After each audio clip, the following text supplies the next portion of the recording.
Hey, good morning, everybody.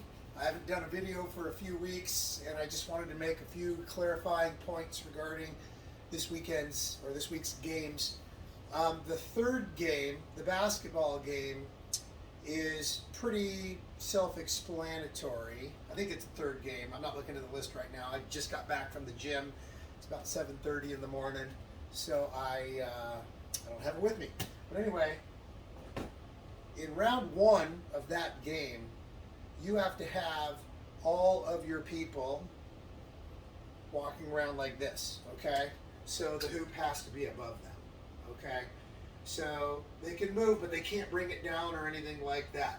So they can step aside if someone's trying to take a shot on them. They could like step over.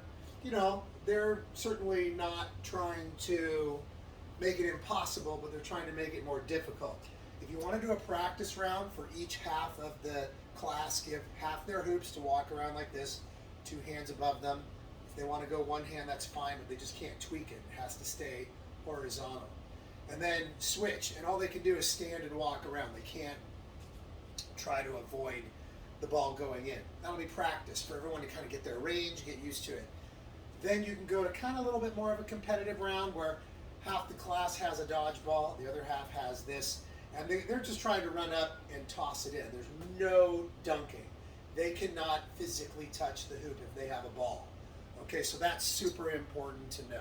So round one will be holding it over their head, high enough above their head. They don't want to hold it here because now they're going to get hit by a ball.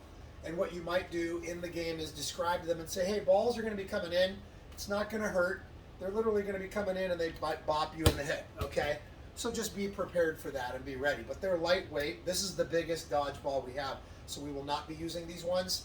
This one is for the initial game that we're going to play, striker ball, okay? So in round two, what you might do is just let them know. And again, each half of the class, the half with the balls, will start with them, the other half with the hoops, and then they'll switch. So they'll all have turns, right? You'll be able to kind of do as many rounds as you want. But in that round two, that's when they can move it around. So they can be, and they can't spin around crazy. You really have to have control.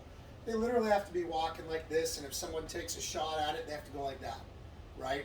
But if I take a shot at this person's hoop and they go like this, someone else might be now trying to shoot it in there.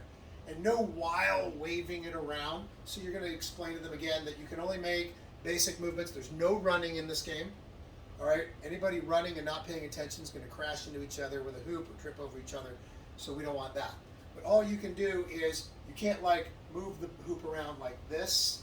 You can move it around, up and down, okay, side to side, but you can't do like waving it around crazy moves because that's when they're going to move like that and maybe connect with somebody. So just keep control of the game. If you see a kid doing that, then you obviously blow your whistle, control it, and refresh their memory as to how we have to move the hoop around. The Bolorama game is pretty self-explanatory. You're going to have them in teams.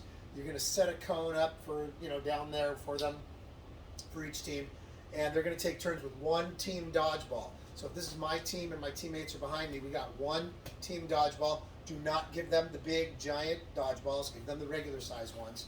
And if you want to start close for aiming and building confidence, that's fine. And they have to bowl. Okay, first round, they're just trying to hit the cone. They get a point, put the cone back on its spot, bring the ball back. They miss, they don't get a point, run and get the ball, bring it back. Okay, people online should be paying attention so they don't get surprised by a ball being handed to them because they're looking at another team. Super easy game. The other game, striker ball, is actually one of my favorites. I love this game.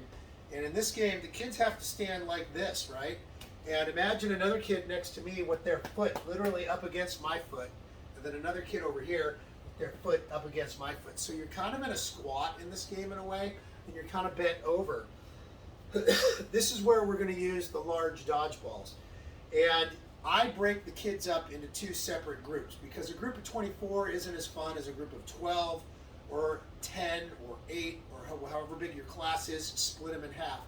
If it's a super small class, if you've got like 12 or so kids or whatever, then by all means maybe one group will work for you.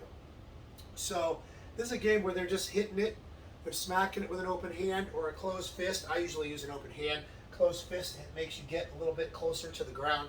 And there's no grabbing or holding the ball allowed. If they grab or hold the ball, they lose it. They have to give it to somebody to their left or right. They're not allowed to do this. There's no kicking it because their feet have to stay pressed up against each other, and they're obviously trying to protect their goal here, and other people are trying to hit it through there. So as the ball's coming to them, there's no grabbing, stopping, and aiming. It's only as the ball comes to them, a hit like that. So make sure you control that. If you see a kid grab it or hold it or pick it up, they automatically lose the ball. That's it, okay?